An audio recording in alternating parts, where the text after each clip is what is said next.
Hi hello నమస్తే welcome to విజయ మా ఊరు ఆడియో బుక్స్ ఛానల్. నేను విజయలక్ష్మిని. ఫ్రెండ్స్, నవల స్రవంతిలో శ్రీమతి అత్తలూరి విజయలక్ష్మి గారి నవల అర్చన ఆడియోగా వినిపిస్తున్నాను కదా. మరి ఈరోజు అర్చన నవల ఆడియో 12వ భాగం వినిపించబోతున్నాను. ఇక ఆలస్యం చేయకుండా కథలోకి వెళ్ళిపోదాం. వేణు ఇంటికి మరమ్మతులు మొదలుపెట్టాడు. వంటగది తాయారమ్మకి అనుకూలంగా విశాలంగా చేయించారు. ఈశాన్యంలో విడిగా పూజగది కట్టించాడు తండ్రి కోసం. 2 పడక గదులను తన అభిరుచి మేరకు ఆధునికంగా చేయించాడు. మేడ మీద 2 పడక గదులు, ఒక పెద్ద హాలు. నీలవేణికి విడిగా మేడ మీద ఒక గది ఉంది. దానికి అటాచ్డ్ బాత్రూమ్ కట్టించాడు. మార్బుల్ ఫ్లోరింగ్, బాత్రూంలో చక్కటి డిజైన్ ఉన్న టైల్స్, పూజగదిలో దేవుడి బొమ్మలున్న టైల్స్, వంటగదిలో గ్రానైట్తో ప్లాట్ఫామ్, గోడలకి కాఫీ కప్పులున్న టైల్స్, వెనక భాగంలో పెరట్లో వరుసగా చెట్లు పెంచడానికి 2 వరుసలు తవ్వించి చుట్టూ సిమెంటుతో గట్టులా కట్టించాడు. మిగతా భాగం బండలు వేయించాడు. పాత గేటు తీసేసి కొత్త గేటు పెట్టించాడు. అటు ఆధునిక సౌకర్యాలు, ఇటు సంప్రదాయ నగిషీలు అద్ది చూడగానే మనసు దోచేలా తయారైంది పాత ఇల్లు.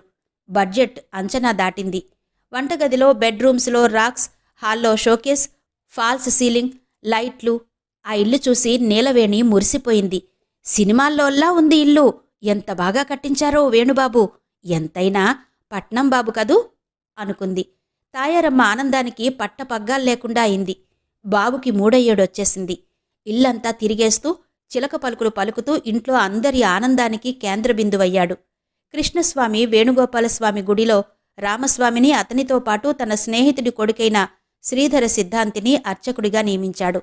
శ్రీధర సిద్ధాంతి తిరుపతి వేద పాఠశాలలో వేదాలు చదువుకునొచ్చాడు. బుద్ధిమంతుడు. అర్చకుడిగా నియమించే ముందు గుడి బరువు బాధ్యతలే కాదు, గుడి అభివృద్ధి కోసం కూడా పాటుపడాలని చెప్పాడు.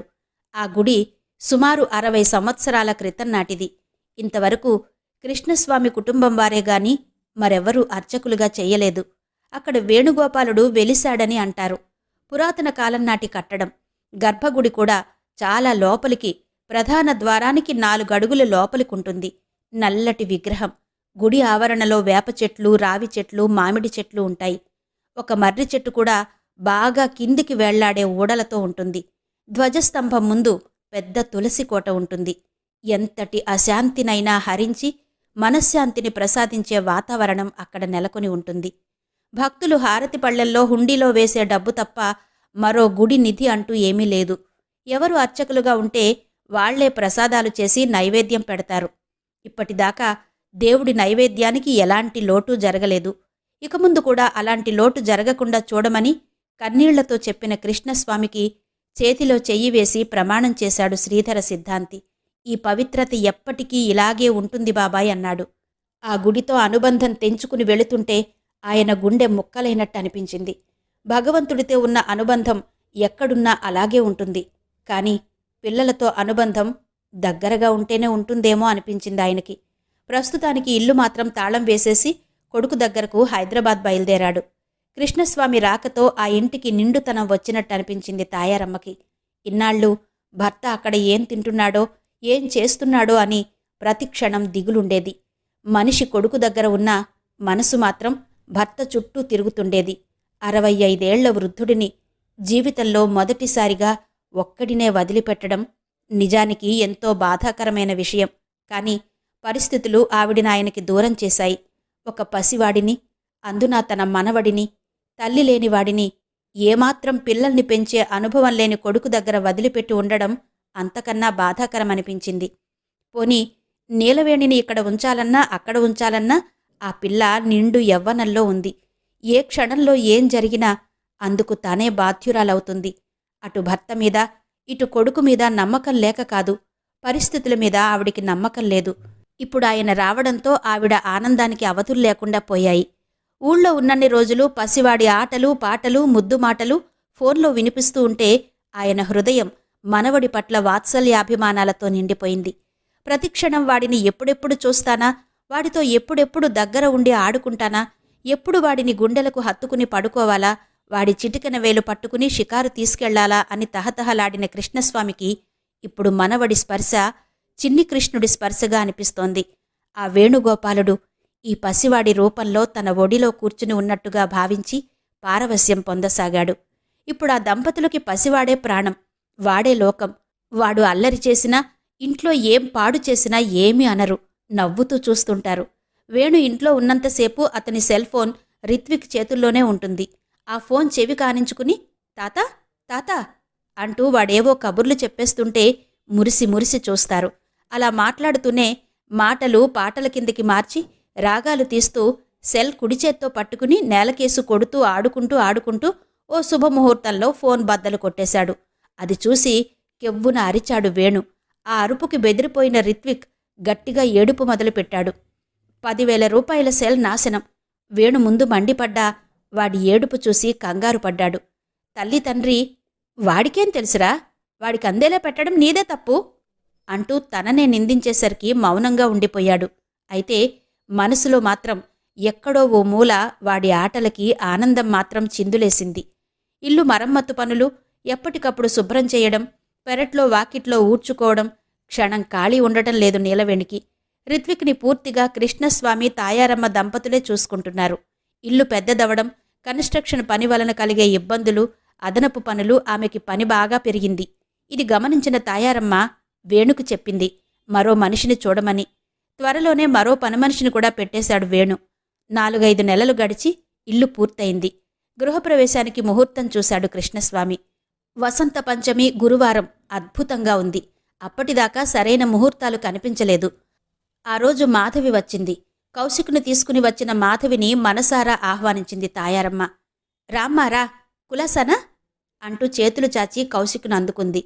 అమ్మమ్మా అంటూ కౌశిక్ ఆవిడ కళ్ళజోడు తీయబోతుంటే, నా తండ్రివిగా దీని జోలికి రాకురా అంటూ మేడ మీద ఉన్న నీలవేణికి వినిపించేలా కొంచెం గట్టిగా అంది. నీలవేణి, బాబును తీసుకురా, వాడి స్నేహితుడొచ్చాడు, ఆడుకుంటాడు. వస్తున్నానమ్మా. నీలవేణి రిత్విక్ని ఎత్తుకుని కిందికి దిగింది. మాధవిని చూసి నవ్వుతూ దగ్గరగా వచ్చి, బాగున్నారా అక్క అంటూ పలకరించింది. మాధవి రిత్విక్ని ఎత్తుకుని కాసేపు ఎగరేసి ఆడి ముద్దు పెట్టుకుని నీలవేణి చేతికిచ్చి, వాళ్ళిద్దరి ముందు బొమ్మలు పడేసి వెళ్ళి పని చూసుకో, వాళ్లే ఆడుకుంటారు అంది. నేనున్నాగా తల్లి ఆడించడానికి అంటూ వచ్చిన కృష్ణస్వామికి నమస్కరించింది. దీర్ఘ సుమంగళీభవ అంటూ, కులాసానమ్మా అడిగాడాయన. ఆ మాకే, మేము కులాసానే బాబాయ్ గారు, మీరెలా ఉన్నారు అంది. నా మనవడితో ఆడుకుంటుంటే వయసు ఓ 10 ఏళ్లు తగ్గినట్టుందమ్మా అన్నాడాయన. నవ్వింది మాధవి. తల తిప్పి ఇల్లంతా కలియ చూస్తూ, ఇల్లు చాలా బాగుంది పిన్నిగారు అంది. అవునమ్మా, నా కొడుకు దగ్గరుండి పర్యవేక్షిస్తున్నాడు అందావిడ. అదృష్టవంతులు మీరు, ఒక్కడైనా బంగారంలాంటి కొడుకు అంది మాధవి. కృష్ణస్వామి పిల్లలిద్దరినీ తీసుకుని హాల్లోకి వెళ్ళిపోయాడు ఆడించడానికి. మాధవి తాయారమ్మ పక్కన సోఫాలో కూర్చుంది. మీ బాబాయి గృహప్రవేశానికి ముహూర్తం నిర్ణయించారమ్మా, ఈలోగా వాడికి ఏదన్నా సంబంధం చూడమ్మా. పెళ్లి నిరాడంబరంగా జరిగినా ఎంచక్కా కొడుకు కోడలు కలిసే గృహప్రవేశం చేసుకుంటారు అంది తాయారమ్మ. 1 రోజుల్లోనే సంబంధం కుదిరి వేణు పెళ్లి చేసుకుని భార్యతో గృహప్రవేశం చెయ్యాలన్న ఆవిడ కోరికకి ముందు నవ్వొచ్చినా తర్వాత జాలేసింది.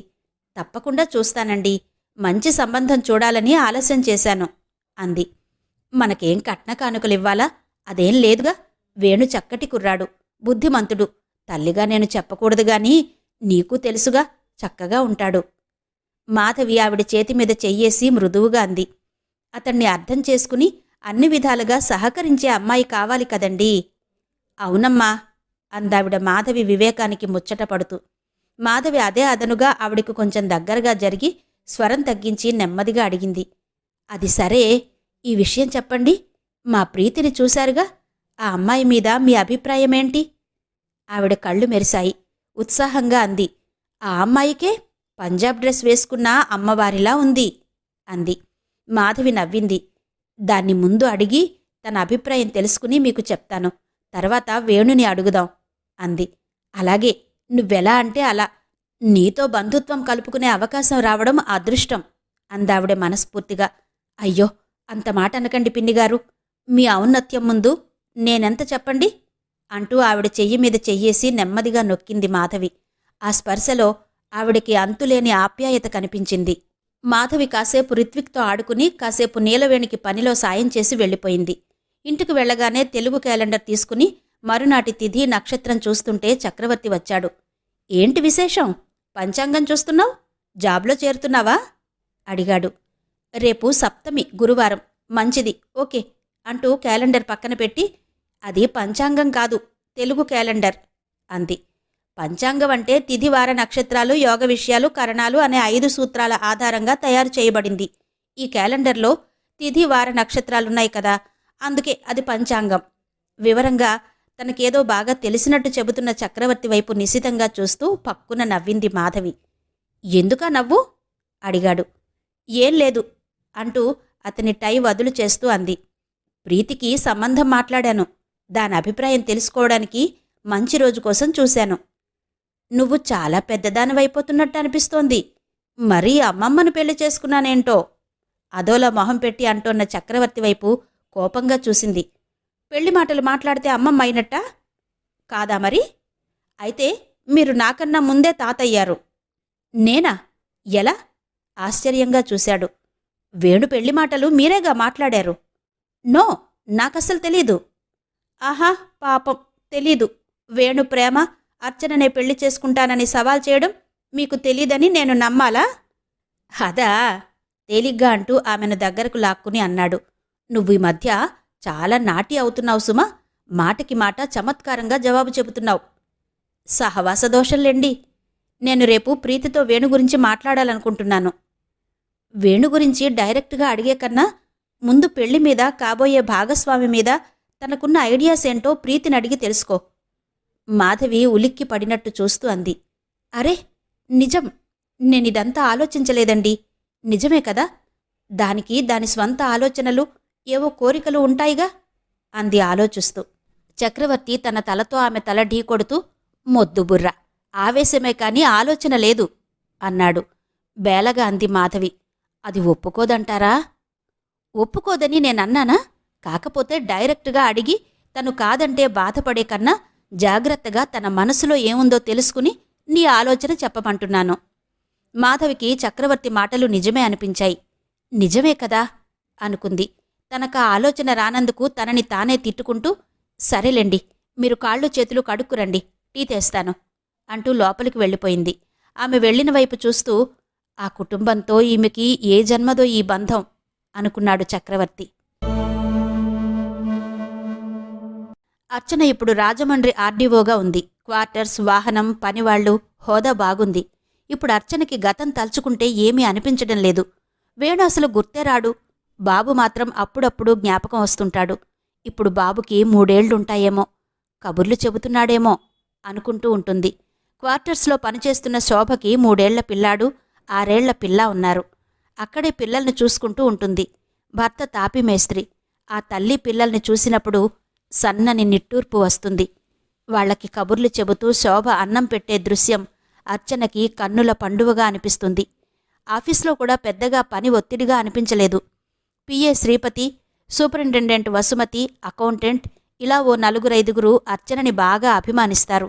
అనుభవజ్ఞులైన వాళ్లు దాదాపు వాళ్లే ఆమెకు ఆఫీస్ గురించి, అక్కడ పని గురించి, ఆ ఊళ్ళో ఉన్న సమస్యల గురించి వివరంగా చెప్పారు. పెద్దగా రాజకీయంగా కూడా ఎలాంటి హడావిడి కనిపించదు. ఆమె చేరిన వారానికే ఆగస్టు 15 స్వతంత్ర దినోత్సవం జరిగింది. తన చేతుల మీదుగా పతాకావిష్కరణ చేస్తుంటే తనువెల్లా పులకరించింది. తన హోదా తలుచుకుంటే గర్వంగా అనిపించింది. కాని హోదా హక్కులను లేదా అధికారాన్ని ఇవ్వదు, బాధ్యతలను మనపై ఉంచుతుంది అన్న ప్రముఖుల పలుకు గుర్తుకు తెచ్చుకుని తనని తాను సమాధానపరుచుకునేది. సాయంకాలాలు అప్పుడప్పుడు గోదావరి బ్రిడ్జి మీద నడుస్తూ ఆ సౌందర్యాన్ని ఆస్వాదిస్తూ ఉంటుంది. సూపరింటెండెంట్ వసుమతిని తీసుకుని అన్నవరం, ద్రాక్షారామం, ర్యాలీలో జగన్మోహిని, చెన్నకేశవస్వామి ఆలయాలు దర్శించింది. ఎక్కడికెళ్లినా తనకు జరుగుతున్న రాచమర్యాదలు, వాళ్ళిస్తున్న గౌరవం ముందు కొంచెం ఇబ్బందిగా అనిపించినా తరువాత ఆనందంగా అనిపించింది. తూర్పుగోదావరి జిల్లా విశాఖపట్నంలో పుట్టి పెరిగినా ఎన్నడూ రాజమండ్రి వచ్చిన గుర్తే లేదు. ఎంత చరిత్ర ఉంది రాజమండ్రికి అనిపించింది. 1904లో తూర్పుగోదావరి జిల్లా ఏర్పడింది. ఈ ప్రాంతాన్ని మౌర్యులు, శాతవాహనులు, ఇక్ష్వాకులు, గాంగులు, విష్ణుకుండినులు, చాళుక్యులు, వెలనాటి చోళులు, కాకతీయులు, తురుష్కులు, కొండవీటి రెడ్డిరాజులు, గజపతులు, విజయనగర రాజులు పాలించారు. 1916లో లాగరాయి పితూరి, 1922లో అల్లూరి సీతారామరాజు మన్యం తిరుగుబాట్లను అణచివేసేందుకు బ్రిటిష్ ప్రభుత్వం మలబారు సైనికుల్ని తీసుకొచ్చింది. జిల్లాలో 30% పైగా అడవులు వ్యాపించి ఉన్నాయి. రాజరాజ నరేంద్రుని పేరు మీదుగా రాజమహేంద్రవరం నిర్మించబడింది. అదే నేడు రాజమండ్రి. కందుకూరి వీరేశలింగం గారి ఇల్లు చూపించాడు శ్రీపతి. ఆయన కూర్చున్న కుర్చీ, ఆయన నడిచిన పరిసరాలు అర్చన ఆనందానికి అవధుల్లేకుండా అయింది. ఆయన స్థాపించిన హితకారిణి సమాజం గురించిన కొన్ని ఫోటోలు కూడా చూపించాడు. మహాభారతాన్ని రచించిన నన్నయ్య రాజమండ్రివాడే అని చదివినట్టు గుర్తు అనుకుంది అర్చన. గోదావరి నది రంపచోడవరం నుంచి ప్రవహించి ధవళేశ్వరం వద్ద వశిష్ఠ గౌతములుగా చీలుతుంది. వశిష్ఠ పశ్చిమానికి ప్రవహించి వైనతేయం అనే పాయగా చీలి రాజోలు దగ్గర సముద్రంలో కలుస్తుంది. రాజమండ్రి గోదావరి నదిపైన సర్ ఆర్థర్ కాటన్ నిర్మించిన బ్యారేజ్ మీద నిలబడి చూస్తుంటే పరవళ్లు తొక్కే గోదావరిపై కథలన్నీ తన గర్భంలో దాచుకుని అలలనే అక్షరాలుగా పేర్చి ఆ కథలన్నీ తనకు వినిపిస్తున్నట్టే అనిపిస్తుంది అర్చనకి. చుట్టుపక్కల ప్రాంతాలైన రాజోలు, భీమవరం మొదలైన ప్రదేశాలన్నీ ఒక్కొక్క రోజు ఇన్స్పెక్షన్కి వెళ్లి అన్నీ చూడాలని నిర్ణయించుకుంది. ఒకసారి కలెక్టర్ అక్షయ్ కుమార్తో కలిసి యానాం, సామర్లకోట వెళ్ళింది. అక్షయ్ కుమార్ వయసు 30 ఏళ్లు. అతనిది అవడానికి తూర్పుగోదావరే అసలు ఊరైనా తండ్రి ఉద్యోగరీత్యా చాలా కాలం క్రితమే నార్త్లో సెటిల్ అయ్యాడు. తెలుగు బాగానే వచ్చు. పచ్చగా 6 అడుగుల ఎత్తు. అమీర్ ఖాన్లా ఉంటాడు. అర్చనతో ఎంతో స్నేహంగా ఉంటాడు. అతని భార్య ఫ్యాషన్ డిజైనర్. ఆమెది పూర్తిగా నార్త్. పేరు హంస. అతనికి తగినట్టే అందంగా ఉంటుంది. ఈమె ఎన్నడూ అందాల పోటీలకు వెళ్ళి ఉండదు. వెళ్ళుంటే తప్పకుండా మిస్ యూనివర్స్ అయ్యుండేది అనుకుంటుంది అర్చన. 1-2 సార్లు ఆమె కూడా భర్తతో కలిసి టూర్ వేసుకుని వచ్చింది. అందరూ కలిసి కడియం వెళ్లారు. కడియం నర్సరీలో మొక్కలు చూసి చిన్నపిల్లల్లా సంబరపడ్డారు అర్చన, హంస. ప్రతిక్షణం నీళ్లు చల్లుతూ, కలుపు మొక్కలు ఏరి పారేస్తూ, గులాబీ మొక్కలు కట్ చేస్తూ, మట్టిని కదుపుతూ కంటికి రెప్పల్లా కాపాడుతున్నారక్కడి వాళ్లు.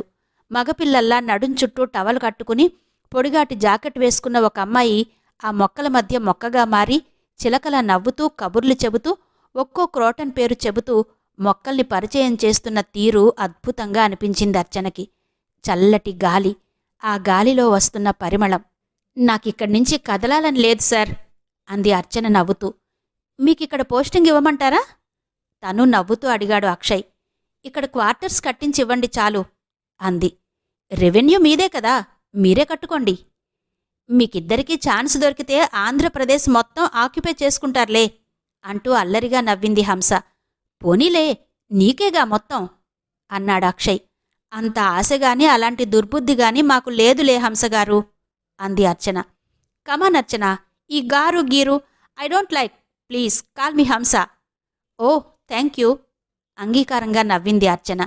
అందరం ఒకే వయసు వాళ్లం. హోదాలు పక్కన పెడితే పేర్లు పెట్టి పిలుచుకుంటే సాన్నిహిత్యం పెరుగుతుంది. ఎలాంటి భేషజాలు లేకుండా మన జిల్లా అభివృద్ధి కోసం కలిసిమెలిసి కృషి చెయ్యొచ్చు. ఏమంటారు అడిగాడు అక్షయ్. అంతకన్నానా సార్? మీకు నా కోఆపరేషన్ 100%. మరి ఈసారెందుకు? కరెక్టే, కానీ నాకొంచెం టైం కావాలి సార్ అనే పిలుపు నుంచి మారడానికి. టేక్ సమ్ టైం అన్నాడు. ఇంతలో కొబ్బరి బొండాలు రావడంతో తీయటి కొబ్బరి నీళ్లు తాగి రిలాక్స్ అయ్యారు. అర్చన, హంస కూడా మొత్తం కలియ తిరిగి బోలెడన్ని మొక్కలు తీసుకున్నారు. అక్షయ్ కుమార్ సీసీ, అతన్ని క్యాంప్ క్లర్క్ అంటారు, ఎంతో నమ్రతగా హంస సెలెక్ట్ చేసిన మొక్కలన్నీ కారులో పెట్టించాడు. శ్రీపతి కూడా సింహాచలాన్ని పిలిచి అర్చన తీసుకున్న మొక్కలన్నీ కారులో పెట్టించాడు. 2 కార్లు బయలుదేరాయి. ఆ రోజు ఉదయం లేచేటప్పటికీ వాతావరణం చల్లగా ఉంది. అర్చన బెడ్లైట్ వెలుగులో గోడ గడియారం వైపు చూసింది. చీకటిగా ఉంది. ఫ్యాన్ కూడా తిరగడం లేదు. అంటే కరెంటు పోయిందన్నమాట. పక్కనే పెట్టుకున్న సెల్ తీసింది. స్విచ్ ఆఫ్ అయి ఉంది. అరే, ఛార్జి పెట్టలేదు రాత్రి అనుకుంటూ తన పర్సనల్ మొబైల్ తీసుకుని ఆన్ చేసి టైం చూసింది. 6:15. అరెరే, 6 దాటిందే అనుకుంటూ ముసుగు తీయబోతే బాగా చలిగా అనిపించింది. తిరిగి ముసుగు బిగిస్తూ కిటికీ రెక్క కొద్దిగా తెరిచింది. బయట జల్లు పడుతున్న ధ్వని వినిపిస్తోంది. మొక్కలన్నీ నల్ల వస్త్రం కప్పుకుని వర్షంలో స్నానం చేస్తున్నట్టుగా ఉన్నాయి. దూరంగా చీకటిని చీల్చుకుంటూ మధ్య మధ్య మెరుపులు మెరుస్తున్నాయి. ఎటూ కాని కాలంలో ఈ వర్షమేంటి? తుఫాను కాదు కదా? అలా అనిపించగానే చటుక్కున లేచి కూర్చుంది. ట్రింగ్ ట్రింగ్ మని ఫోన్ మోగింది. రిసీవర్ అందుకుని హలో అంది. గుడ్ మార్నింగ్ మేడం, నేను శ్రీపతిని మాట్లాడుతున్నాను. శ్రీపతి తన పిఏ. గుడ్ మార్నింగ్ శ్రీపతి, ఏంటి ఈ టైంలో ఫోన్ చేశారు? మేడం, సైక్లోన్ అర్ధరాత్రి నుంచి మొదలైంది. చుట్టుపక్కల ప్రాంతాలన్నీ మునిగిపోయాయి. చాలా సీరియస్గా ఉంది పరిస్థితి. మీకోసం చాలాసేపటి నుంచి ట్రై చేస్తున్నాను. అలాగా? అయ్యో, నాకసలు వినిపించలేదు. సారీ. ఇంతకీ మీరెక్కడ ఉన్నారు? నేను ధవళేశ్వరం దగ్గర ఉన్నాను మేడం. మీరు ఫోన్ తీయకపోతే నేను బయలుదేరొచ్చేశాను. వణికిపోయింది అర్చన. భగవంతుడా, ఏంటి పరీక్ష? ఏం చెయ్యాలో తోచలేదు. ఇప్పుడేం చెయ్యాలి? అడిగింది కంగారుగా. శ్రీపతికి కొంచెం జాలేసింది. ఆవిడకి అసలే కొత్త. అప్పుడే ఈ సైక్లోన్. అనుభవజ్ఞుడు కొంచెం అభిమానంగా అన్నాడు. మీరేం కంగారు పడకండి. నేను సింహాచలానికి ఫోన్ చేశాను. అతనొచ్చే లోపల మీరు రెడీ అవ్వండి. రెస్క్యూ టీం కూడా వచ్చేసింది. మీరు టెన్షన్ పడకండి. సింహాచలం ఉంటాడు. జాగ్రత్తగా తీసుకొస్తాడు మిమ్మల్ని. Okay? Thank you mister Sripathi. వణుకుతున్న చేత్తో రిసీవర్ పెట్టేసి అరచేతులు రుద్దుకుని కళ్ళకద్దుకుంది. 7 దాటుతుండగా వచ్చాడు సింహాచలం జీప్ తీసుకుని. అప్పటికే రెడీగా ఉంది అర్చన. మామూలు క్రేప్ సిల్క్ చీర కట్టుకుని స్వెట్టర్ వేసుకుంది. తలకి మఫ్లర్ చుట్టుకుని వచ్చి జీప్లో కూర్చుంది. జీపు కదిలింది. అద్దాల కిటికీలో నుంచి అంతగా తెలియలేదుగాని వర్షం కుండపోతగా కురుస్తోంది. రోడ్లన్నీ జలమయమైపోయాయి. ఎక్కడా జనసంచారం లేదు. మెయిన్ రోడ్ ఎక్కింది జీపు. గోదావరి బ్రిడ్జి మీదకొచ్చింది. గోదావరి పరవళ్లు తొక్కుతోంది. సెల్ తీసి శ్రీపతికి ఫోన్ చేసింది. ఎంతసేపు రింగైనా అతను లిఫ్ట్ చేయలేదు. ఇతను ఫోన్ తీయడం లేదేంటి? స్వగతంగా అనుకుంటుంటే అన్నాడు సింహాచలం. అడవుడుగా ఉండుంటాడమ్మా. మీరేం కంగారు పడమాకండి. మన సారుకి అలవాటే. ప్రతి ఏడూ ఈ తుఫాన్ అలవాటైపోయిందండి. ఆరు చాకచక్యంగా చూసుకుంటారు. మీరేం బాధపడబోకండి. ఏమో అనుకుంది మనసులో. పైకి మాత్రం గాంభీర్యం చూపిస్తూ, ప్రాణనష్టం జరగకుండా ఉంటే చాలు సింహాచలం అంది. ప్రాణనష్టం జరగకుండా ఎలా ఉంటదమ్మా అంటూ సింహాచలం గతంలో వచ్చిన తుఫాను తాలూకా వివరాలు చెప్పసాగాడు. ఎంతమంది జనం చనిపోయారో, ఎంత ఆస్తి నష్టం జరిగిందో, ప్రభుత్వం ఎంత నిర్లక్ష్యంగా వ్యవహరించింది అతను చెప్తుంటే అర్చన కళ్ల ముందు భయానక దృశ్యాలు కదలసాగాయి. ఇంతలో సెల్ మోగింది. అక్షయ్ కాలింగన్న అక్షరాలు చూసి గుండె ఆగినట్టయింది. గుడ్ మార్నింగ్ సార్ తడబడుతున్న స్వరంతో చెప్పింది. అర్చనగారు ఎక్కడున్నారు? ధవళేశ్వరం వెడుతున్నాను. ఓ మై గాడ్, నేను కూడా బయలుదేరాను. రక్షణ ఏర్పాట్లు చూడండి. అక్కడి పరిస్థితి నాకు వెంటనే తెలియచేయండి. Okay sir. ఓకే. జీపు సడన్గా ఆగడంతో ఉలిక్కి పడింది. 100 మంది జనం హాహాకారాలతో నిండి ఉంది. వరద గోదావరి గర్జిస్తోంది. ఏం జరుగుతోందో ఆమెకు అర్థం కాలేదు. మేడం, దిగుతారా? అడిగాడు సింహాచలం. అర్చన తనకు తాను ధైర్యం చెప్పుకుంటూ దిగబోతుంటే సింహాచలం ఒక్క నిమిషం అంటూ టార్చ్ లైట్ ఆన్ చేసి ఆమె కాలు పెట్టాల్సిన చోట టార్చ్ వేశాడు. జీపు దిగి అడుగులో అడుగు వేస్తూ వణుకుతున్న కాళ్లతో నడుస్తుంటే సడన్గా కాలు బురదలో ఇరుక్కుమంది. కెవ్వుమంది అర్చన. జాగ్రత్తగా దిగండి అంటూ చెయ్యి అందించాడు సింహాచలం. సంకోచించకుండా అతని చెయ్యి అందుకుని అడుగులు వేస్తూ కదిలింది. ఎప్పుడూ పేపర్లో చదవడం, టీవీలో చూడడం తప్ప ప్రత్యక్షంగా ప్రకృతి చేసిన బీభత్సాన్ని, గోదావరి ప్రళయ తాండవాన్ని చూడని అర్చన అక్కడి పరిస్థితి చూసి నిలువెల్లా వణికిపోయింది. గుట్టలు గుట్టలుగా పడి ఉన్న శవాలు, ఎటు చూసిన ఆర్తనాదాలు, హాహాకారాలు, శోకసముద్రంలో మునిగిపోయిన ప్రజలు, నామరూపాల్లేకుండా కొట్టుకుపోయిన ఇళ్ళు, ఆస్తులు. అక్కడ అడుగు పెట్టగానే కనిపించిన ఆ ఘోరాన్ని చూసిన అర్చనకి ఏడుపాగలేదు. వెక్కి వెక్కి ఏడుస్తున్న అర్చనని ఎలా ఓదార్చాలో అర్థం కాలేదు శ్రీపతికి, సింహాచలానికి. మేడం, ఊరుకోండి. మీరే అలా ఏడిస్తే ఎలా? ఊరుకోండి అంటూ ఆమె దగ్గరగా వచ్చి పదే పదే చెప్పసాగాడు. అర్చన ఎంత కంట్రోల్ చేసుకోవాలన్నా ఆమెకు చేతకావడం లేదు. అప్పటికే అక్కడికి సర్పంచ్, ఎంఆర్ఓ, లోకల్ ఎమ్మెల్యేలు, ఎంపీలు, ఇతర నాయకులు వచ్చేసి పరిస్థితి గమనిస్తున్నారు. గజ ఈతగాళ్లు అన్వేషణ ప్రారంభించడానికి సిద్ధంగా ఉన్నారు. అర్చనని చూడగానే ముందు ఇంత ఆలస్యంగాన వచ్చేది అన్నట్టుగా ఓ చూపు చూశారు ఎమ్మెల్యేలు, ఎంపీగారు కూడా. కాకపోతే కన్నీళ్లతో నిండిన ఆమె మొహం చూడగానే ఎవరూ ఏం మాట్లాడలేకపోయారు. అక్షయ్ కుమార్కి పరిస్థితి వివరిస్తూ అతని రాక కోసం ఎదురు చూస్తూ శ్రీపతికి తనకు తోచిన సూచనలు, సలహాలు ఇవ్వసాగింది. ఎమ్మెల్యే ఈశ్వర్రావు ఆమెతో చెబుతున్నాడు. ఎంత ఆస్తి నష్టం జరిగి ఉంటుందో అంచనా వేస్తున్నాడు. అర్చనకెందుకో పేపర్లో చదివిన విషయాలు గుర్తొచ్చాయి.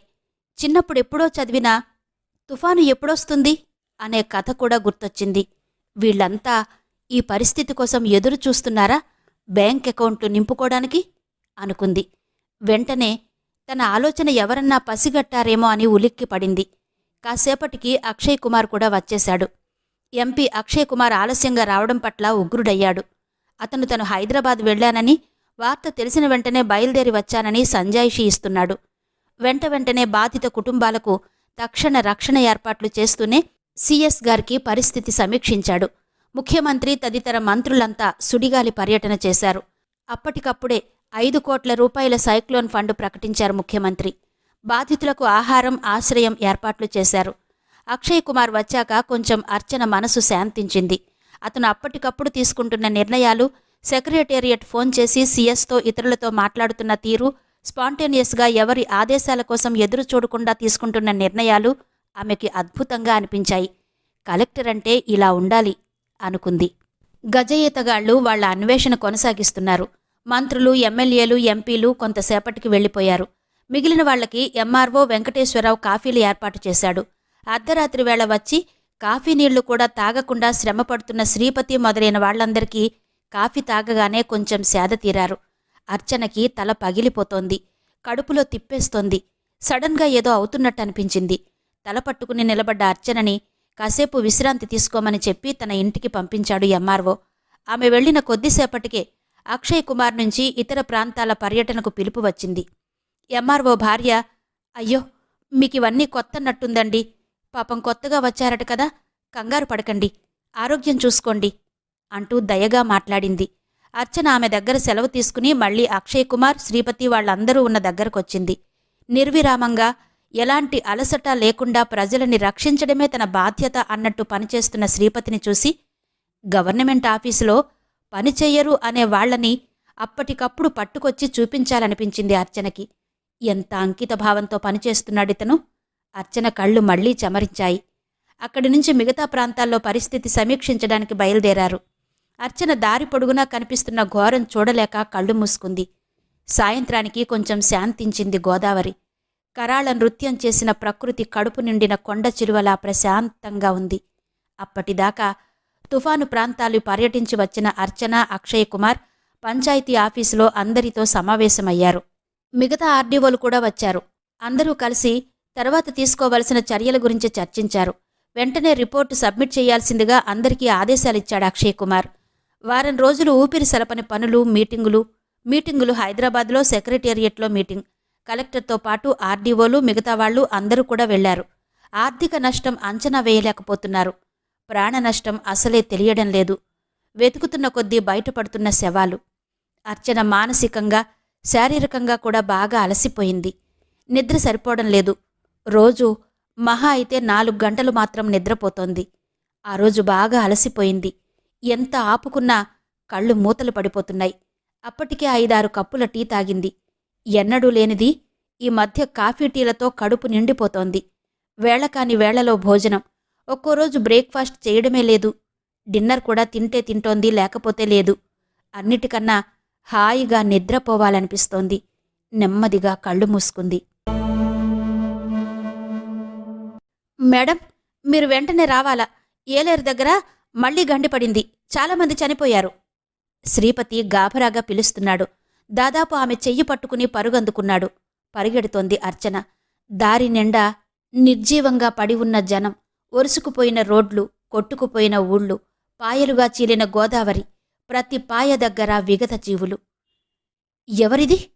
అర్చన శ్రీపతి చెయ్యి విదిలించి పరిగెత్తింది. బురదలో 3 ఏళ్ల బాబు బోర్లా పడి ఉన్నాడు. అయ్యో, ఎవరి బాబు? ఒంటరిగా పడి ఉన్నాడు. శ్రీపతి, త్వరగా రండి. ఎవరి బాబు? మొహం కనిపించడం లేదు. ఎవరో, ఎక్కడివాడో, తల్లి తండ్రి ఎవరో చూడండి. పాపం, పసివాడు. శ్రీపతి, మీకే చెప్పేది. బాబు మొహం కనిపించడం లేదు. తిప్పండి, వెళ్ళకిలా తిప్పండి. బాబూ! ఎవ్వున అరిచింది అర్చన. Madam, madam! ఎవరో పిలుస్తున్నారు. బలవంతంగా కళ్ళు తెరిచింది. శ్రీపతి, మరో 2 స్టాఫ్. కుర్చీలోనే గాఢ నిద్ర పట్టేసింది అర్చనకి. ఆ నిద్రలో కల, భయంకరమైన కల. కుర్చీలో సరిగా కూర్చోబోయింది. చేతకాలేదు. వడలిపోతోంది. ఆమె కుడి చెయ్యి వేళ్లాడుతోంది. ఎడంచేతి మీదినుంచి చీర చెంగు కిందికి జారుతోంది. మేడం, ఎలా ఉన్నారు? శ్రీపతి స్వరంలో కంగారు. అర్చనకి నోట్లోనుంచి మాట రావడం లేదు. ఆమె ఎదురుగా 3-4 నిలబడ్డారు. అందరి మొహాల్లోనూ ఆందోళన. ఎవరో అరిచారు. నారాయణ, మంచినీళ్లు తీసుకురా, త్వరగా. ఎవరినన్నా లేడీస్ని రమ్మను. వెంటనే మంచినీళ్ల గ్లాసుతో నారాయణ, అతని వెనక స్టెనో చిత్ర గబగబా వచ్చి వేళ్లాడుతోన్న అర్చన చెయ్యి సరిగ్గా పెట్టి ఆమెను సరిగ్గా కూర్చోబెట్టింది. ఒళ్ళు కాలిపోతోంది. సార్, మేడంకి ఫీవర్, కంగారుగా అంది చిత్ర. అరెరే, పదండి, మేడంని ముందు సోఫాలో కాసేపు పడుకోబెడదాం, డాక్టర్ని పిలుద్దాం, ఇంకెవర్నన్నా లేడీస్ని పిలవండి. పర్వాలేదు, తప్పుకోండి, లేడీస్ వల్ల కాదు.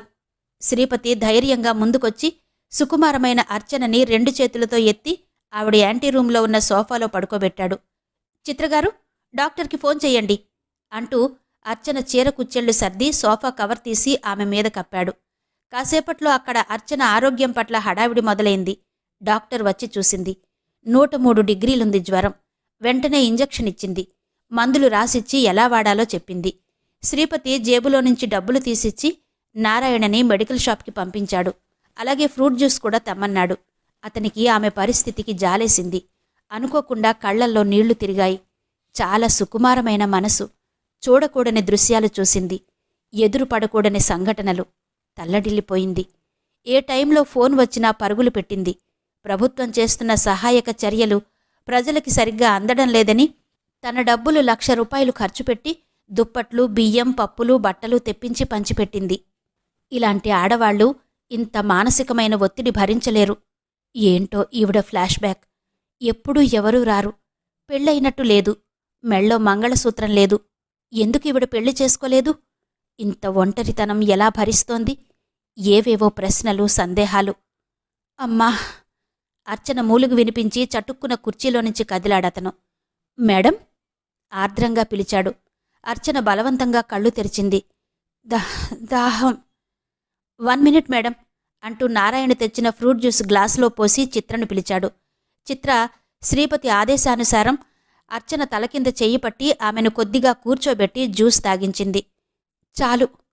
వాంతి వస్తున్నట్టుగా అనిపించి చేత్తో ఆపేసింది అర్చన. పడుకోండి. చిత్ర ఆమెను తిరిగి పడుకోబెట్టి గ్లాస్ తీసేసి కర్చీఫ్ తడిపి మూతి తుడిచింది.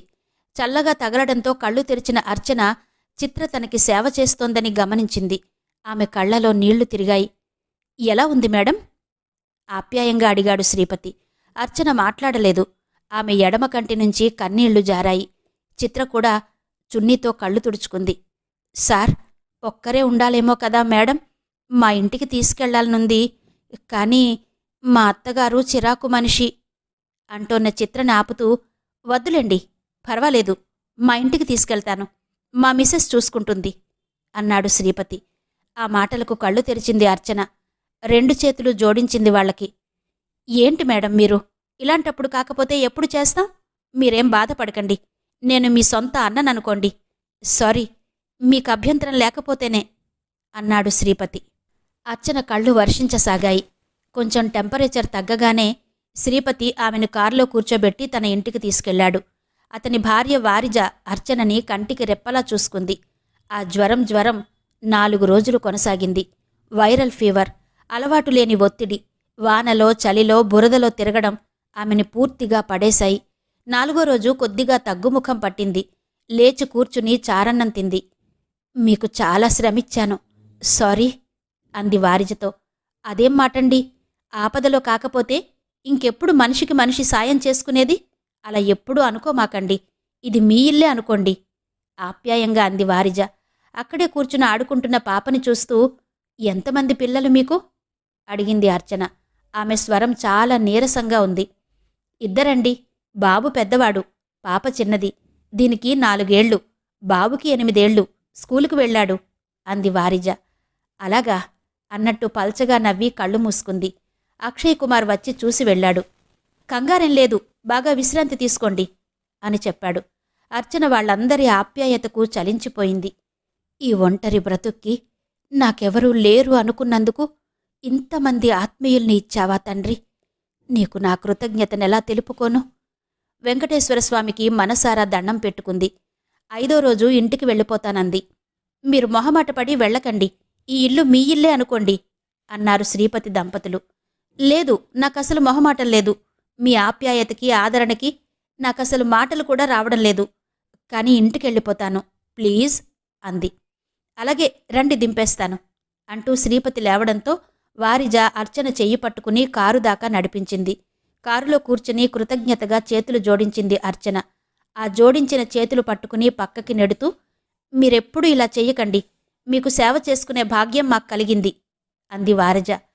కారు కదిలింది. అర్చన నీరసంగా కళ్ళు మూసుకుంది. ఒంటరితనంలోని బాధ, ఆవేదన మొదటిసారి తెలుస్తున్నట్టుగా అనిపిస్తోందామెకు. ఆ రోజు శనివారం. ప్రీతికి ఆఫీస్ లేదు. ఆఫీస్ లేని రోజు లేటుగా లేస్తుంది. ఆ రోజు కూడా 9:30కి లేచింది. మాధవి చిరాగ్గా అంది, నీకసలు డిసిప్లిన్ లేదే ప్రీతి, వెళ్ళు, ఫ్రెషప్ అయ్యిరా. ఆఫీసున్నా లేకపోయినా కనీసం 6ంటికి లేవాలి ఆడపిల్లలు, అప్పుడే ఇంట్లో లక్ష్మీదేవి తాండవిస్తుంది అంది. అమ్మా పతివ్రత, నువ్వు లేస్తావుగా, చాల్లే, ఒక్కళ్ళు లేస్తే చాలు ఆవిడికి స్వాగతం పలకడానికి అంటూ బాత్రూంలో దూరింది ప్రీతి. ప్రీతి స్నానం చేసి వచ్చేటప్పటికి ప్లేట్లో మసాలా దోశ ఎదురు చూస్తోంది. మాధవి మంచినీళ్ల జగ్గు, గ్లాసులు తీసుకొచ్చింది. చక్రవర్తి ఆఫీసుకు వెళ్లేటప్పుడే కౌశిక్ని స్కూల్లో దింపి వెళ్లాడు. ఇవాళ శనివారం కాబట్టి చక్రవర్తి త్వరగా వచ్చేస్తాడు. వస్తూ వస్తూ కౌశికుని కూడా తీసుకొస్తాడు. అందుకే ఇవాళ మసాలా దోశ చేసి వంట తర్వాత చెయ్యొచ్చులేమ్మని కూర్చుంది మాధవి.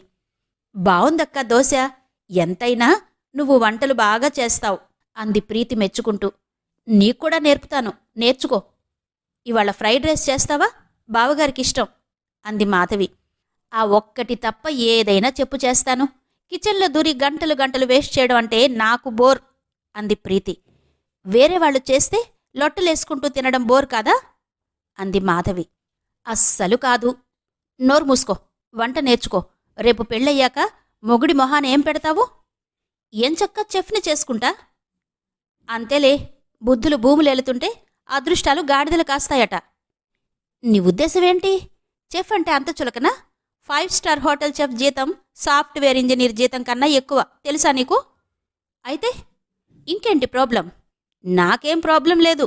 సరే కానీ అలాంటిదేమైనా ఉందా కొంపదీసి? అంటే అంటే ఏముంది? లవ్ అఫెయిర్ ఏదన్నా? ఏది, చెఫ్ తోటా? చెఫ్ కాకపోతే పఫ్ ఎవరన్నా ఉన్నారా అని అడుగుతున్నా. ఉంటే చెప్తారేంటి పాపం? ఏ, నీకు అక్కని కదా, చెప్పొచ్చు. రమ్మని పాపం ఆశ. అక్కైనా చెప్పను, చెల్లైనా చెప్పను. అయినా లవ్ అనేది పెళ్ళయిందాకా సీక్రెట్గా ఉంచాల్సిన సంగతి, తెలుసా? తిక్కవాగుడాపి చెప్పు, ఎవరినన్నా ప్రేమించావా?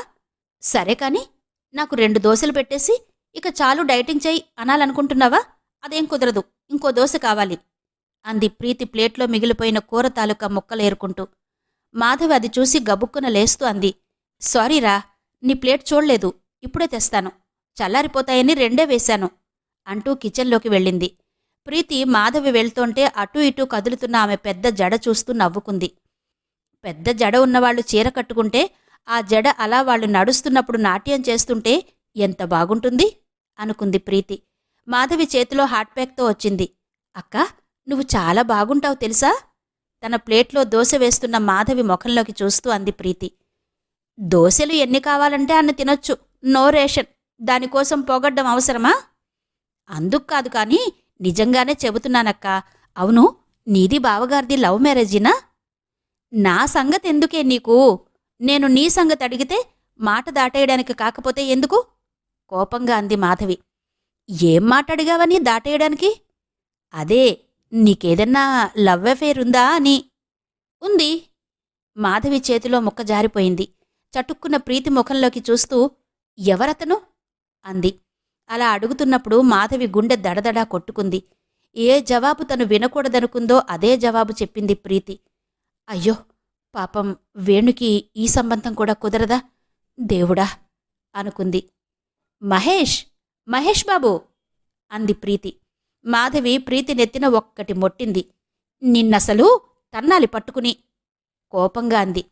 ప్రీతి పెదాల మధ్య నవ్వు బిగబట్టుకుని, అరే నిజం చెబుతున్నానక్క, మహేష్ బాబంటే హీరో మహేష్ ఒక్కడేనా? నా బాయ్ ఫ్రెండ్ పేరు మహేష్ కాకూడదా అంది.